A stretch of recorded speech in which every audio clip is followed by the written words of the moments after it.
Hi guys, welcome back to my channel. For those of you new here, my name is Donna, and for those of you not new, thank you so much for continuing to come back, support my channel. You know I appreciate all of you so very much. Today I am doing my empties for February, and I thought I'd get a head start on them because hopefully they won't get pushed out like the January ones did. I know that you guys just saw my garbage for January, and I apologize for that for sure. But I thought I would go through my February empties right now. Hopefully they'll be to you within the first couple weeks and we can go from there. So with that said, let's just jump in. These are what I have for you today, and you guys can see there's some extras, some things that I don't typically talk about in my empties in here, but let's start with that. So the first thing I have for you is a Bath & Body Works candle. I don't think I ever burn through candles. Ever. Like, I have so many candles, but I've got one burning over there too that I know will be in this little mix probably next month because it's almost gone. It's one from Ulta. This is one of the Bath & Body Works candles from Holiday. My daughter bought it for me. It is the Mary Madeline Cookie. So good. Made with essential oils. Scented candle in. Oh my gosh, it smelled just like it says. So it says it's got baked Madeline cookie, spiced almond, sweet orange, toasted coconut, and essential oil smells. This was an amazing candle. It did sit up here in this guy here throughout all the holiday season. You can see that it's got little like Christmas ornaments, and I just really fell in love with Bath & Body Works candles, honestly, in 2020. I really hadn't tried a Bath & Body Works candle prior to that point, and my daughter just on a whim had purchased it. My dog is snoring. I'm sorry if you can hear that. He's a 20-year-old bug, and his snoring has gotten so much worse as he's aged. This was just a glorious candle, and I will continue to probably buy Bath & Body Works candles. These are super spendy though. They're like $25 a piece, but I feel like they last for a very long time. My daughter got this for me in November, I want to say. And this lasted all through the holiday season. I burned it every single time I was in this room filming, and I film at least twice a week every week. So all day long, twice a week every week. So I feel like they last a very long time. I don't know if it has like a hours usage that it's supposed to have. It says 25 to 45 hours. I really do think that that's probably pretty accurate. Typically, I would save a glass like this and repurpose it. I will repurpose the rest of the wax that's in here. I am going to dig it out. It's just not burning any longer. So I am going to dig out the wax and put it in my wax melter and see if I can't get the rest of the scent out of it, because it just smelled so good. But because this glass has, you know, the Christmas motif on it, I probably won't repurpose it this time. Like that one I will at the end of the day. This one I won't, but I will definitely recycle that. I typically keep scents in my empties for year of empty purposes, just to show you how many scents I went through, but it doesn't filter into my total cost of what I went through for the year. The next thing I have in here is this. It's the Tree Hut Shea Sugar Scrub and Original Shea. This one I did get from TJ Maxx, and I do believe it was $4.99 at TJ Maxx, but I typically pick them up at Ulta Beauty all the time, and they are, I think, $8.99 regular price, but Ulta Beauty has them on BOGO all the time. Either buy one get one, or buy one get one half off, whatever the case may be. This one was just original scent. It didn't smell bad. It didn't smell good. It was just kind of a meh one for me. I probably wouldn't pick this one up again, just because I really like the ones that make me smell super good all the time. And this one didn't have any kind of special scent to it that really clung to my skin or hung around. But these Shea Sugar Scrubs are my favorite body exfoliator on the planet. They're so inexpensive. So I did go through that. I also have a couple things that I use throughout my sample series, and I do have that link below if you want to go check out my sample series. I do review these ad nauseum in those, so I'm not going to go through all of them here in this Empties, but I did try this RMS Beauty Uncover Up. This was interesting, not a great concealer in my opinion. I do have some sheet masks. This one was a great sheet mask, but the eye holes and the mouth hole was just a little bit too small in my opinion. It was really tiny, and you had to be careful because the serum could go into your mouth and your eyes because it didn't give you enough space for your eyes. And maybe that's just my eyes, maybe I just have huge eyes. These ones I actually quite liked. The pink milk mask, they're for toning and radiance, and I felt like they did a really good job. I did get these in an IPSY, and I got them in a pack of 6, so I do have 4 more left of these, and I like them a lot. My skin looked amazing. They were pink. The sheet was pink, and the serum was pink as well. It was fun to use, and also I kind of quite liked them. The next thing I have in here is one of my last wipe containers, if not my last. I think this might be my last. You guys know that all of 2020 I was on a journey to get the rest of my sheet or my makeup cleansing wipes out of my collection because I do not plan on ever repurchasing these again. Never say never. I may or may not, but I'm trying to live more consciously when it comes to my footprint on the environment. So this is, if not the last one, it is one of the last ones. I think there's one more in here. There is. I think these are the last 2 packs that I had of facial wipes. I really do love these Physique ones. If you are in the market to purchase more facial wipes, these ones were actually quite nice. They have a good size to them, and they're not like overly powerfully scented. This one was the retinol ones. I'm not sure that they give you much retinol, to be honest, but they don't smell super good. They don't smell super bad. They're just like baseline. They're not going to put a whole lot of icky on your skin. They also didn't leave me feeling oily after using them, but with that said, I don't typically use facial wipes for my face. I do use them for my arms when I'm doing swatches or in my makeup application every single day to wash my hands off.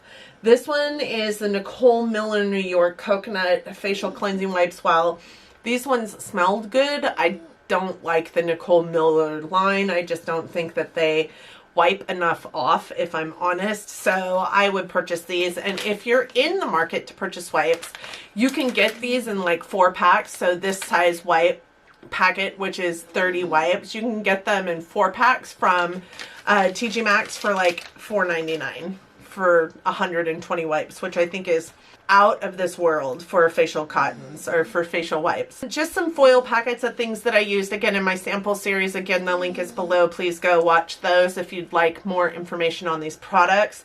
I have the Giorgio Armani, and this was the Power Fabric Foundation, abysmal shade range.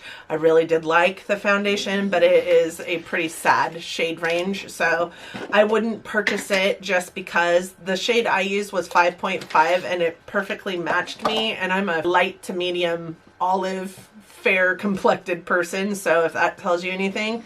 This one was the Premier Prestige Milk and Honey Aromatic Body Butter. Loved this. These you can get for, I think they're $50 for a huge 6-ounce tub of the body butter, and I've actually thought about purchasing it because I loved it so much. Juice Beauty Stem Cellular Anti-Wrinkle Moisturizer wasn't my favorite. I'm not a fan of Juice Beauty, so there's that. This Black Up Base Mattifying Primer I think was decent. It's just not a primer for my skin. It's a mattifying primer, so it's more geared towards oily skin people. I do think that if you are oily skin, you would probably like this a lot. I think it did a really good job of mattifying my skin. I just didn't like it because I don't need mattification, right? That's a preference thing. This Burberry Fresh Glow I loved, but I couldn't find it anywhere online except for in Sephora Singapore, so I won't be purchasing it. It's $75 for a freaking primer anyways, or a glowy primer anyway, so I won't be doing that. No ma'am. I have some tools in here, so just a couple of sponges, you guys. These sponges I have had and been using for probably an easy year. And, you know, when I got to looking at them, they are kind of, one of them seems perfectly fine. This one does seem to have a little bit of like pitting going on, and I usually replace them once they start pitting. So I did replace them, and just I'm getting rid of those two. I do have this hand soap. This is the only one I have in this bucket, which seems odd to me. But this is the Perfectly Pumpkin Bath & Body Works Gentle Foaming Hand Soap. I use these because these are the only kind of hand soaps that don't make my hands bleed and still smell good. This is a Carved Pumpkin, Spooky Cinnamon, and Moonlight Vanilla scented, and it smelled really good. I would repurchase it, but you guys can see it is like Halloween oriented. So this was a seasonal soap by them for the Halloween season. I really do like this one, but I do think that there are better ones out there. I would repurchase this one, but it's super perfumed in my opinion, and that's not typical of these kind of soaps. It smells super vanilla-y perfume instead of super vanilla-y oils, like essential oils or the like. So it reminds me of a perfume that smells like vanilla, not of a cookie. So there's that. I use these and these alone. They're the only kind of hand soaps that I buy, although I've been thinking about dabbling in some other markets when it comes to hand soaps. I did finish this. This also came to me through my sample series. This is the Peter Thomas Roth Potency Bright and Plump Moisturizer. This smells so strange. I can't place it. I think it's the turmeric in it, but it definitely has a little bit of an odd scent to it. It also kind of feels a little bit warming on the skin, which kind of freaked me out the first time I used it, but I really do like it. It has a little bit of an orange tint to it, so I can see how it can be like almost color correcting underneath your makeup if you use it during the day. Somebody had told me the best results for like a vitamin C moisturizer or a vitamin C serum is to use it at night because the daylight kind of breaks it down. And so I only use my vitamin C products at night more than during the day. So that's where I use this, but I had used it before underneath makeup and it did a really good job of moisturizing my skin. I felt like my skin was very moisturized and I could see a difference with that product. My skin just loves vitamin C. So I need to find a retinol that I'm not afraid to use. So if you have one that, you know, I know I'm aging, I know I need to help my skin overturn like skin cells, but I'm terrified of retinols because I have such sensitive skin. So if you have one out there and you have sensitive skin and you think it works fantastic, shout me out down in the comment section. Let me know. I do have this. This is the Beige Causemetics Stellar Lash. This is the mascara that came to me through my sample series and I loved it. I loved it so much that I obviously used it up. What I would say about this one is I felt like it got goopy so quickly. So this is what the wand looks like. It kind of reminds me of the Better Than Sex wand. These aren't my favorite one. I really prefer like a pokey, like the silicone kind of wand. This is more of a like natural bristle wand. And it's got that hourglass shape, which is whatever. I found that it didn't flake on me, which I loved. It didn't transfer on me, which I also loved. It's a really great mascara, but I feel like this really got goopy fast. So I used it for about a month's time before it started getting goopy, and usually one of these sizes can last me a good 2 months before it starts getting wonky. This one got wonky super quick. I would repurchase this mascara. This was a $10 mascara, full size, and I think it's great. I am a fan of Beige Causemetics. Almost everything I try from them I really do like, and this was one of those items too. It would be a great drugstore mascara. The next thing I have in here, I think I went through in my project pan because this was part of my project pan. This is a Laura Geller Spackle Primer. For the longest time, they were my holy grail primers, and she has like 9 in this spackle roundup, right? This one was the ethereal one, so it had a little bit of a like glowiness to it. I just wiped it off of the thing, but this is what it looks like. It's got a little bit of a pink tint, and then you put it on and it kind of just gives your skin a really nice glow to it, like a really healthy glow, and I loved that. She also has one that is a like cooling one that is green that I used to use a lot because it would also color correct some of the redness in my face. I've noticed that since my skincare has gotten better, even though it's still a poop program, since it's gotten better, I haven't really needed color corrections so much anymore, but I did love this. It was so, so nice, and it is the last Laura Geller speckle primer that I have.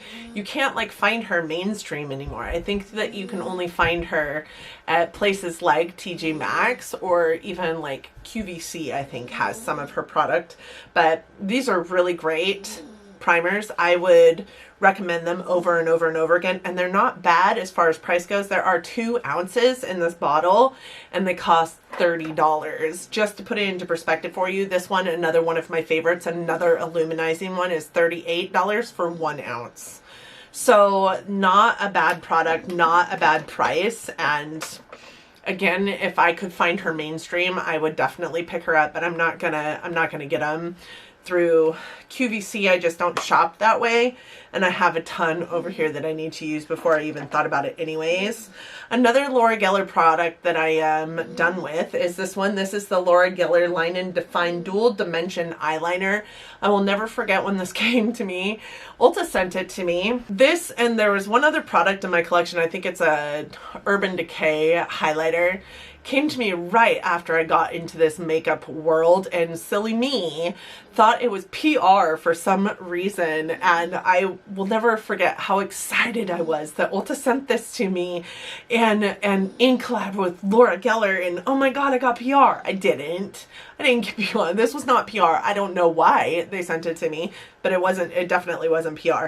So this is a dual-ended pen, and it's got like a crayon, a kohl eyeliner on one side, which you guys can see is so black, but you can also see is no longer pointy, and I can't really get it that way, and then a liquid one on the other side, and the liquid one isn't fantastic anymore. It's kind of dull, and I can't use it over the top of like any eyeshadow. Honestly, it doesn't show up. It gets really gray. It's just the liquid part of it is gone. And because the liquid part of it is gone, I am also not going to pull for it for this pencil.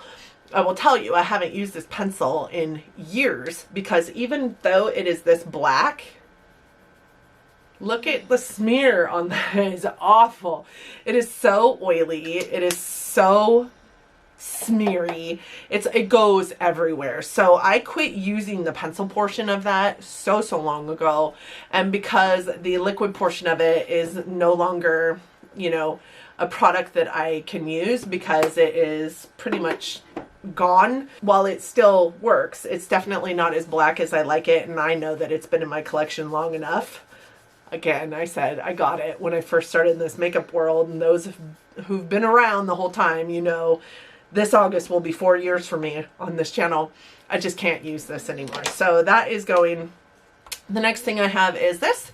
Is the Urban Decay All Nighter. This is my holy grail setting spray. I love this stuff. I've been using a lot of different setting sprays lately. This actually took me quite some time to get through, whereas I used to blow through these in like a good 3 months. One of these would last me 3 months, period. That was it. If that. This one has lasted me quite some time, but it is gone. It is empty, and it is out of my collection. And then I also finished this product. This has been in my collection for quite some time as well. This is the Urban Decay Brow Endowed, and I loved this thing so much. So on one side you have like a brow primer, and it was nice until it dried out. Like there's nothing, you can't get anything out of it anymore. So then I quit using the primer because it dried up way before the color did, and then you had a color wand, and the color wand still has a wee bit of color in it, but not enough that I can use it anymore. And also it is in the color Rebrow, I can't remember. But it's a little more auburn than I wear my brows these days. That's why it didn't get a whole lot of usage in the last several months that I've had it. But here's the true tea. Do you see that? It's still on my hand. It goes absolutely nowhere. I will repurchase that maybe one day if it's still out there as soon as all my other brow products are gone. I loved that item. So with that said, that is all I have for you for Empties for the month of February. I do hope that you enjoyed this video. I do go through quite a bit. This is actually quite a bit less than I go through in a typical month, so there's that. But if you guys are interested in sticking around, I would really love to have you here. I hope that you liked the video enough that you're considering giving it a big thumbs up. I do hope that you liked it or me enough that you're considering subscribing before you go. I do upload content many times a week, so I would love for you to also hit that notification bell if you do subscribe so that you're not missing anything. I would hate to have you subscribe and then never see me in your feed. That would be tragic in my opinion. So with that said, thank you guys again so much for joining me today. I hope that 2021 is treating you kindly. I hope that you and yours are safe and staying healthy out there and being well and wearing your mask when you're out in public, if for no other reason but to protect yourself for the smidge bit of time that we have left before we're all vaccinated and can quit doing that. But for now, please just continue to stay safe and stay well out there. I hope that you all are loving each other, but loving each other from afar. And until I see you next time, bye everyone. Oh, P.S. This eye look is made with the Natasha Denona Metropolis and the Natasha Denona Triochrome. I did do this on camera. You will see it if you haven't seen it. If you have seen it, I'll go ahead and put it up in the cards here. But this look is coming, I promise. Or is already out, I promise.